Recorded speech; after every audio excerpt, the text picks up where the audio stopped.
কত সুন্দর luxury look, wow কত সুন্দর লাক্সারি লুক। অমৃত ভারত আসছে, দেখেই একদম এক্সপেন্সিভ মনে হচ্ছে, তাই না? যেটা প্রথম এখানে যেটা জেনারেল ভাবে দেওয়া হয়েছে, জেনারেল সিস্টেম। ওয়াও,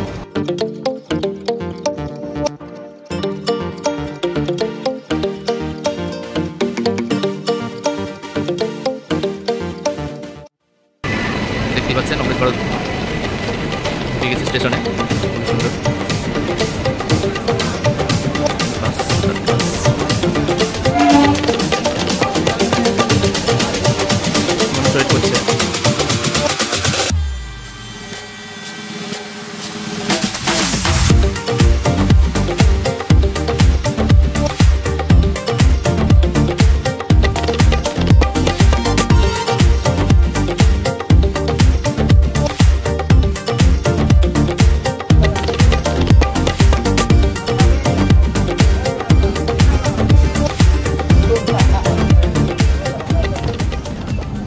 তো hey guys, welcome to another vlog ping Koushik channel. তো আমার বাড়ি মুর্শিদাবাদে, তো আমার ওখান থেকে তো ব্যাঙ্গালোর যাওয়ার কোনো ট্রেন নেই, তো ডাইরেক্ট মালদায় চলে আসি আগের দিন রাত্রে, এবং এখান থেকেই আমি পরের দিনে সকালবেলা ট্রেন ধরে এগিয়ে যাই অমৃত ভারত, যেটি 8:40 সেই ট্রেনটি ঢুকে মালদা শহর থেকে, এবং গন্তব্য ব্যাঙ্গালোর। চলুন দেখতে থাকুন।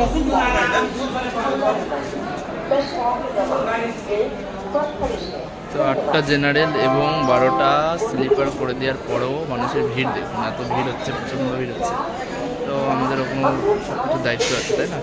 রেল পরিষেবাকে পরিচ্ছন্ন পরিষ্কার রাখতে হবে। খুব সুন্দর আছে।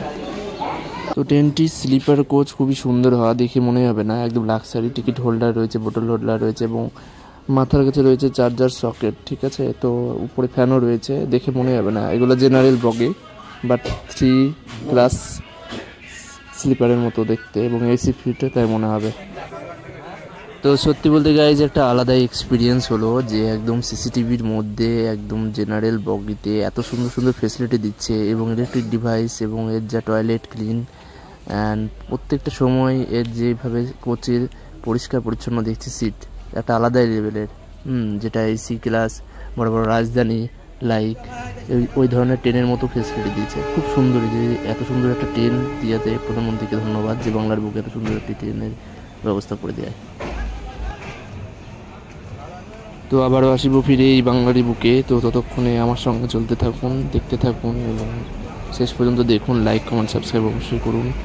চলুন আমার সঙ্গে আজকে এই অমৃত ভারত এক্সপ্রেসের জার্নিটা কেমন হলো আপনাদের অবশ্যই জানাবেন। তো দেখতেই পাচ্ছেন কি ভিড় জেনারেল বগিতে। তো আমি ছিলাম সেই জানলার ধারে, সেটা দেখতে পাবেন একটু পরে। তো এই প্রথম ফার্স্ট এক্সপিরিয়েন্স হলো জেনারেলে, যেটা আমি তৎকালে টিকিট কেটেছিলাম, কিন্তু ট্রেনে ওঠার ঠিক 2 ঘন্টা আগেই সেটি ক্যান্সেল হয়ে যায় স্লিপার, এবং আমাকে জেনারেল কাটতে হয় 558 টাকা দিয়ে। তো জেনারেল বগিতে দেখতেই পাচ্ছেন কি ভিড়, আর কীভাবে আমি যে স্ট্রাগল করে গিয়েছি সেটা তো দেখতেই পাবেন ভিডিওতে। তো চলুন দেখে নেওয়া যাক। लाल चा लेबू चा लाल चा लेबू चा मुड़ी 10 টাকা প্যাকেট মুড়ি হয় মুড়ি সনপাপড়ি এই খাস্তা সনপাপড়ি মুড়ি সনপাপড়ি মানে এই সনপাপড়ি ও ভুজিয়া আছে রে বড় প্যাকেট 10 বড় 10 টাকা বড় প্যাকেট 10 তাই না? সাধারণ মানুষের জন্য বেস্ট, সুন্দর করেছে। এতগুলো জেনারেল বগি হয় না।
ফাক্কা পার করে সোজা গিয়ে ডানকুনিতে ট্রেন গিয়ে থামে, কারণ এখানে একটি ক্রসিং হবে, বড় ট্রেন আসবে। তো আমিও নেমে একটু পোজ পাজ দিয়ে দিলাম।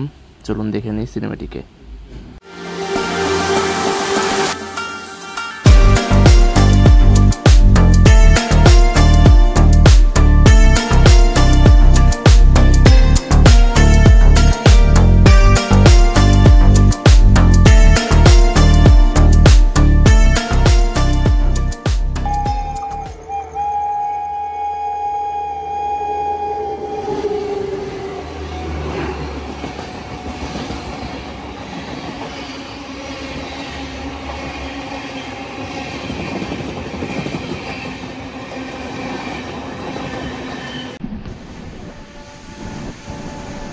তো এইভাবেই দেখতে দেখতে পরের দিন সকাল হয়ে যায় এবং খুব সুন্দর কুয়াশার পাহাড়ের বুক ছেড়ে আমরা ট্রেন ছুটে চলেছে। তো আমি চায়ের কাপে চুমুক দিতে দিতে এই প্রকৃতিকে উপভোগ করছি। তো স্লো ট্রাভেল অবশ্যই ভালো লাগে, স্লো ট্রাভেল করে দেখবেন, লাইফে সমস্ত রকম দুশ্চিন্তা থেকে মুক্তি হবে এবং স্লো ট্রাভেল এক আলাদা এক্সপিরিয়েন্স হবে। যত মানুষের সঙ্গে মিশবেন একা, তত আলাদা ধরনের এক্সপিরিয়েন্স হবে, কারণ আপনি একাই যাচ্ছেন।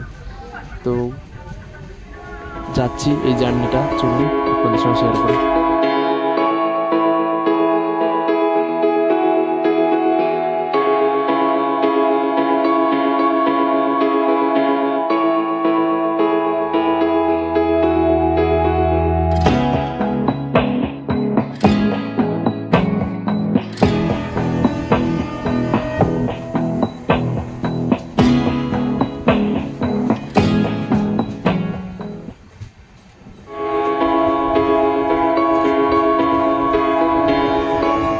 মজার বিষয় হচ্ছে তখন ডান দিকে যাচ্ছিলাম, কিন্তু এইবার যাচ্ছি আমরা বাম দিকে, কারণ ওই যে সাউথে গিয়ে ট্রেনের বগি ইঞ্জিন চেঞ্জ হয়েছিল, তার জন্য এবার আমরা লেফট সাইডে যাচ্ছি এবং বহু পাহাড় পর্বত এবং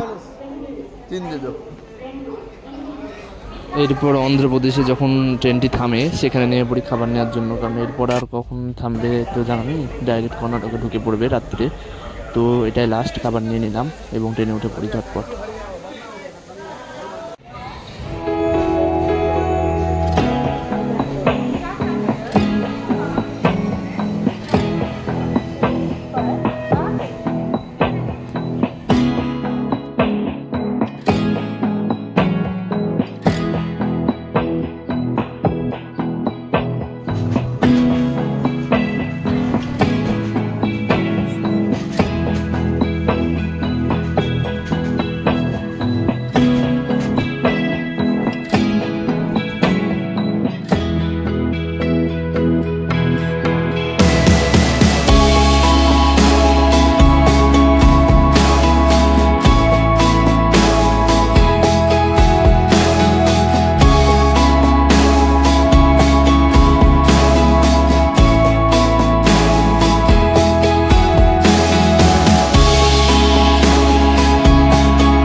হায়দ্রাবাদে ঠান্ডা আর এখানে হচ্ছে প্রচন্ড গরম, গেঞ্জি পরে আছে।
প্রতীক্ষার পর পরের দিন ভোরবেলায় পৌঁছে যায় ব্যাঙ্গালোরে এবং নেক্সট ব্লগ দেখতে চোখ রাখুন চ্যানেলে।